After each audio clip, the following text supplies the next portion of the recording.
이 가이드 포스트지에 실린 2차 대전이 끝난 지 얼마 안 된 후의 일입니다. 한 부인이 식료품 가게에 와서 이 성탄절에 아이들이 먹을 수 있을 만큼만 식료품을 달라고 했습니다. 이 초란 행색이어서 돈이 있냐고 주인이 물으니 남편이 전쟁에 나가서 죽어서 기도밖에는 정말 아무것도 드릴 게 없습니다 라고 대답을 합니다.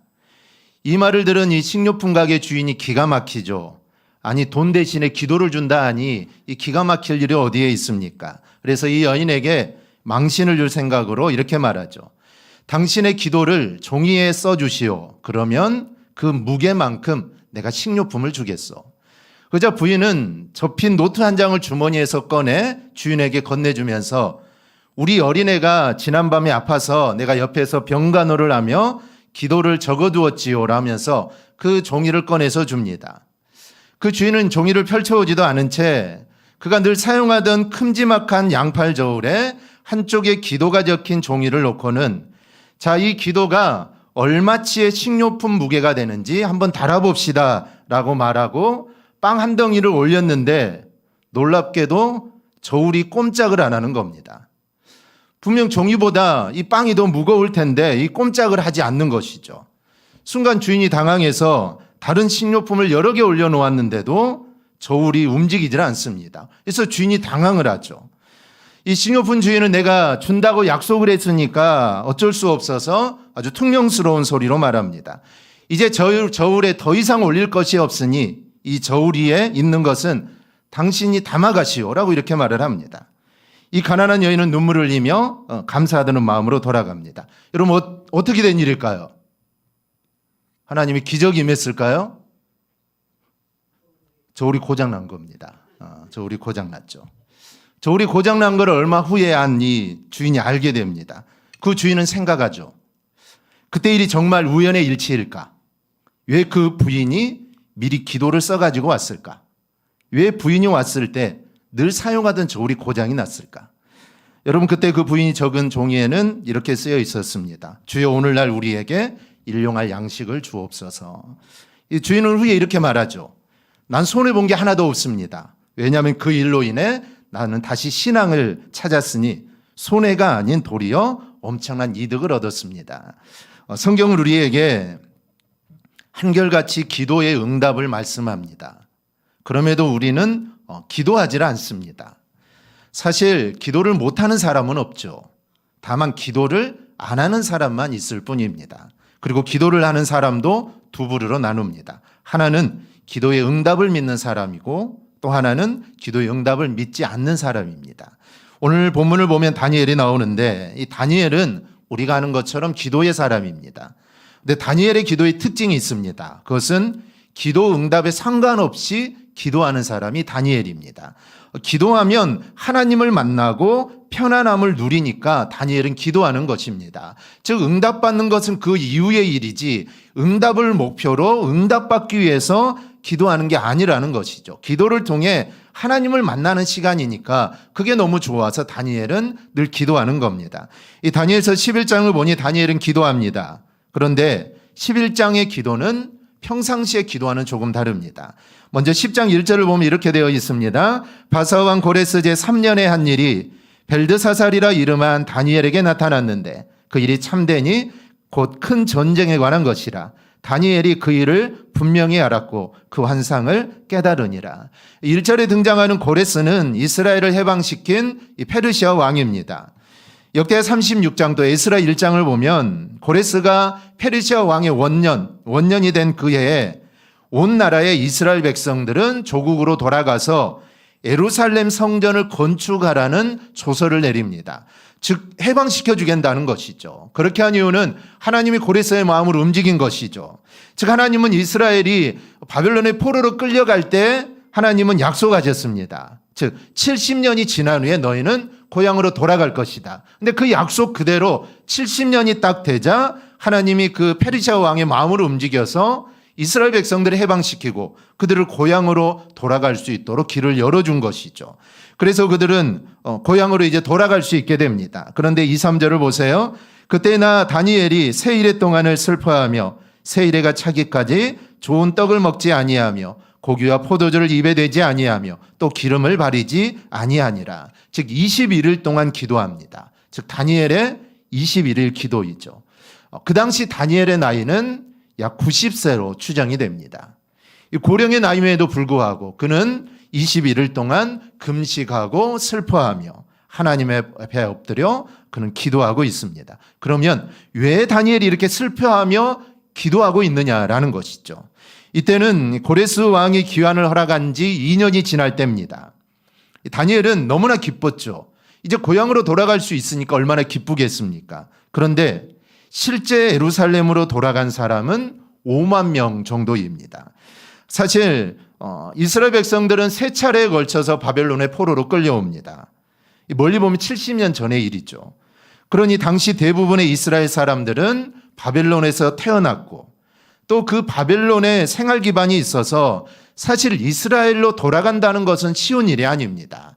즉 포로로 끌려와서 살아있는 사람들은 고향이 그리우니까 가겠지만 바벨론에 끌려와서 거기서 태어난 사람들은 사실 이스라엘 고향에 대해 한 번도 가본 적이 없고 여기서 태어났고 여기에서 살림 기반이 있으니까 사실 고향으로 돌아가라고 해도 이게 쉽게 발걸음이 떨어지지 않는 것이죠. 그래서 많은 사람들이 바벨론에 남습니다.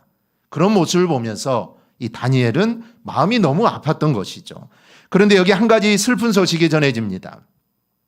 이스라엘로 돌아간 이스라엘 백성들이 하나님의 성전, 예루살렘 성전을 건축하는데 이를 방해하는 사람들이 생기게 되죠. 그래서 성전 건축이 중단되었고 그들이 절망에 빠져 있다라는 소식입니다. 하나님은 예레미야 선지자에게 약속한 대로 이스라엘 해방시켜 주었지만 당시 이스라엘의 상은 너무나 안 좋았습니다. 이런 사실을 안 다니엘은 너무 마음이 아파 엎드려 기도하며 하나님의 도우심과 하나님의 궁유를 구하는 겁니다. 이런 다니엘의 모습을 보면 다니엘은 기도의 폭이 넓은 사람임을 우리는 알 수 있습니다. 우리는 기도에도 사실 나 아니면 가족, 조금 넓히면 교회 성도들 정도입니다. 그런데 다니엘은 민족을 위해 이렇게 아파하며 금식하며 그는 기도하고 있습니다.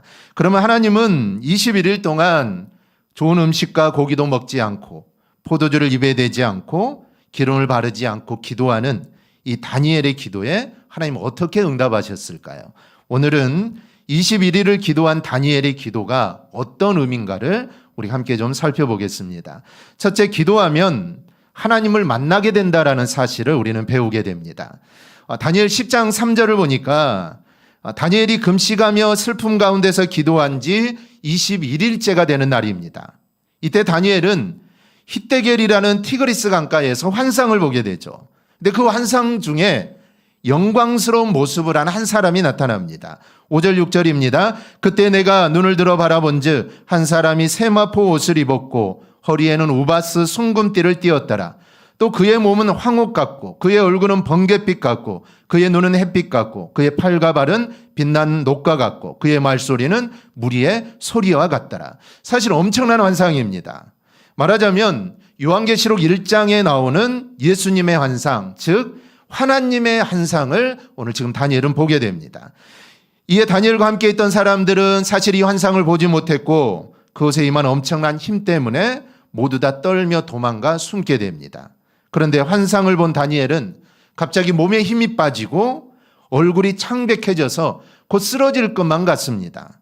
결국 그 음성을 듣고 얼굴을 땅에 대고 엎드린 채 의식을 잃고 말게 되죠. 즉 다니엘은 기절을 합니다. 그리고 다니엘은 깊은 잠에 빠져들게 되죠. 이는 주의 영광이 얼마나 엄청난가를 바로 우리에게 보여주는 겁니다. 다니엘이 기도하다가 만난 분은 바로 하나님이십니다. 여러분 이처럼 기도하면 하나님을 만나게 됨을 여러분 믿으시기를 바랍니다. 그런데 어떤 분은 나는 아무리 기도해도 하나님을 한 번도 만나본 적이 없다라고 말하는 사람들이 있습니다.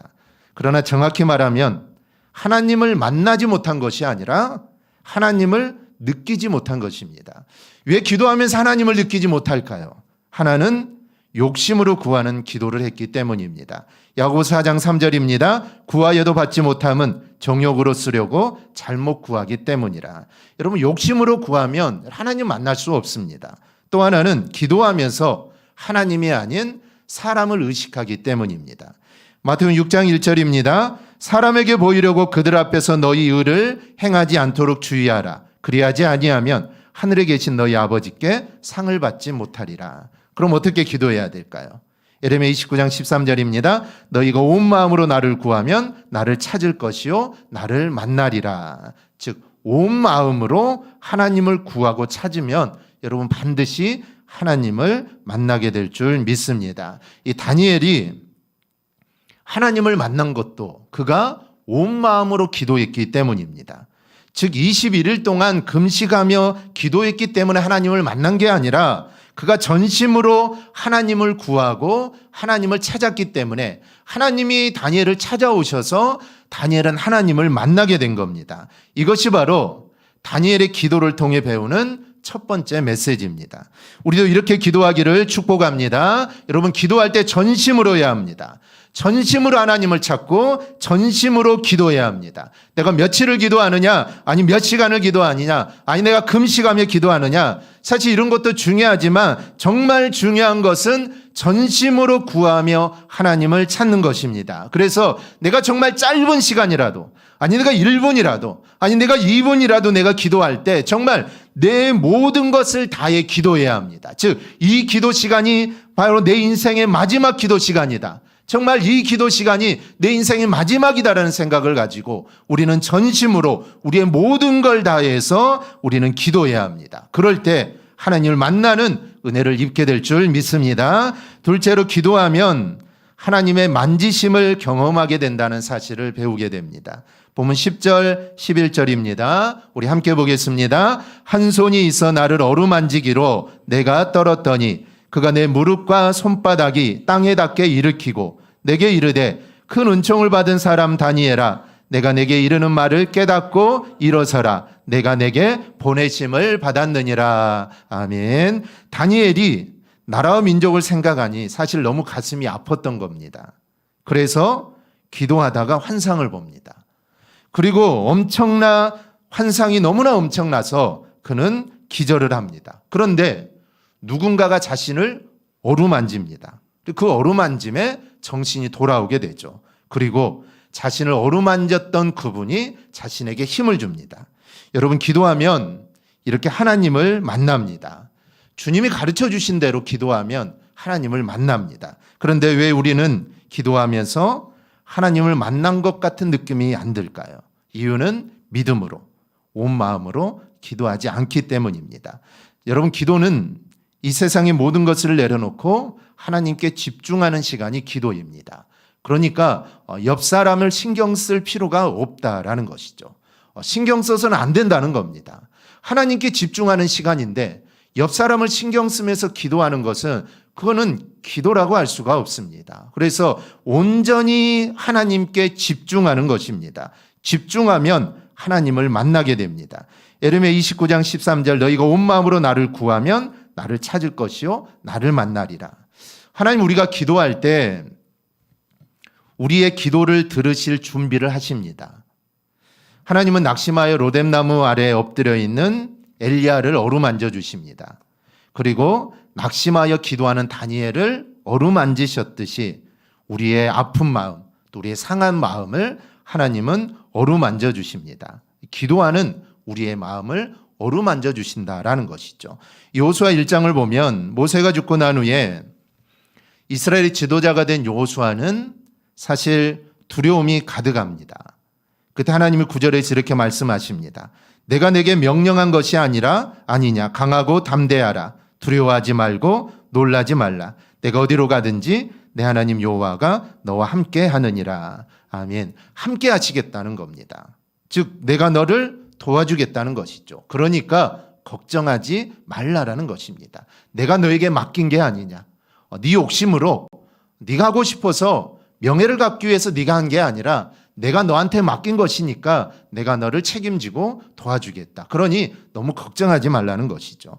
여러분 하나님이 믿음의 사람에게 그리하셨듯이 우리에게도 그리하실 줄 믿습니다. 하나님 우리를 도우시고 또 우리를 함께 하시고 기도하는 사람의 마음과 모든 것을 만져주셔서 회복시키는 분임을 여러분 잊지 않기를 바랍니다. 그러니 우리가 해야 될 건 뭡니까? 힘들 때, 고달플 때, 외로울 때 기도하는 것입니다.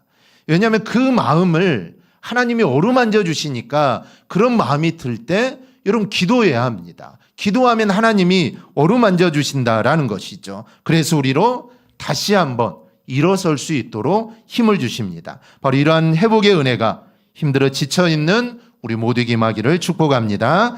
셋째로 기도하면 응답을 받는다는 사실을 다니엘의 기도를 통해 우리는 배우게 됩니다.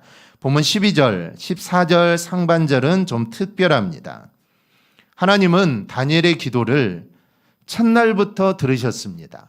하나님이 듣지 않고 있다가 마지막 21일째 되는 날 들으신 게 아니라 사실 하나님은 다니엘의 기도를 시작하는 그 시간부터 들으셨음에도 21일이 지나서야 가브리엘이 다니엘에게 당도한 이유를 설명하는데 바사 왕국의 군주가 21일 동안 가브리엘의 앞길을 막았다는 겁니다. 성경을 보면 가브리엘은 주로 하나님의 명령을 전하는 천사입니다. 그런데 가브리엘이 오는데 바사 왕국의 군주가 길을 막아섰다는 거죠.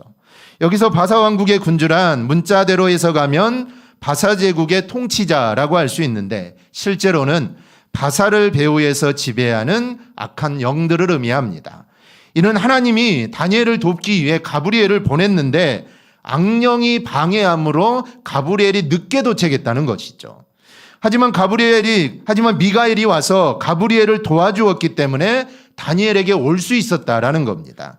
미가엘은 유다서 1장을 보면 천사장입니다. 그리고 다니엘 12장에 의하면 군대 장관이 미가엘입니다. 우리 마음은 늘 악과 선이 싸우는데 우리의 영적인 싸움에서 이기도록 하나님은 천사를 보내서 우리를 도우십니다. 그러니 우리가 악과 싸워 승리하려면 반드시 언제나 우리는 기도해야 합니다. 이 본문을 보면 기도했는데 가브리엘이 왔습니다.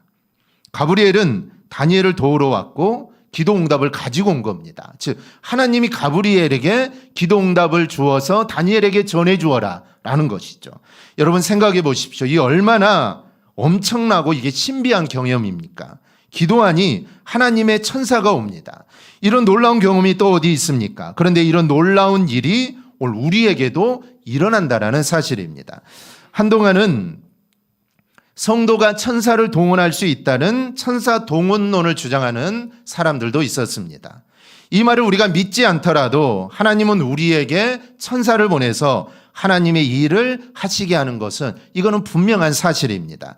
히브리서 1장 14절입니다. 모든 천사들은 섬기는 영으로서 구원받을 상속자들을 위하여 섬기라고 보내심이 아니냐라고 말씀합니다. 그러니 기도하면 우리도 다니엘처럼 이런 놀라운 역사를 경험하게 될 줄 믿습니다. 예수님이 십자가에 달리실 때 양쪽에 악한 두 강도가 십자가에 함께 달립니다.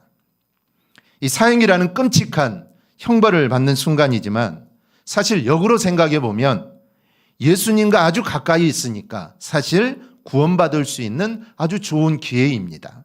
그러나 그 상황에서 구원을 받지 못한 강도가 있었습니다.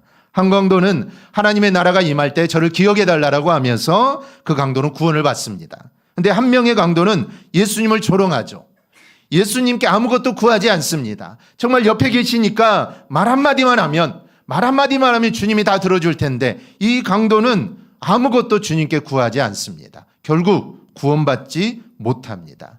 이 구약의 이스라엘 사람들이 그랬습니다. 그들은 어려움이 닥쳐도 하나님께 구하지 않습니다. 구하면 하나님이 들어줄 텐데 그들은 구하지 않습니다. 아방 시대는 그 땅에 3년 6개월 동안 비가 내리지 않습니다.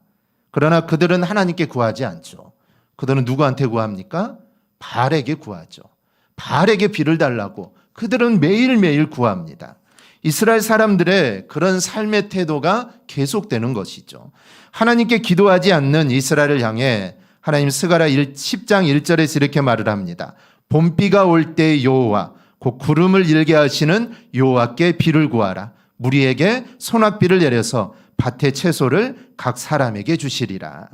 아방 때 엘리야는 하나님께 비를 구합니다. 그러자 하늘에서 큰 비가 내리죠.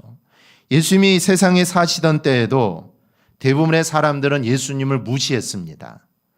대다수 사람들은 구경꾼이었죠.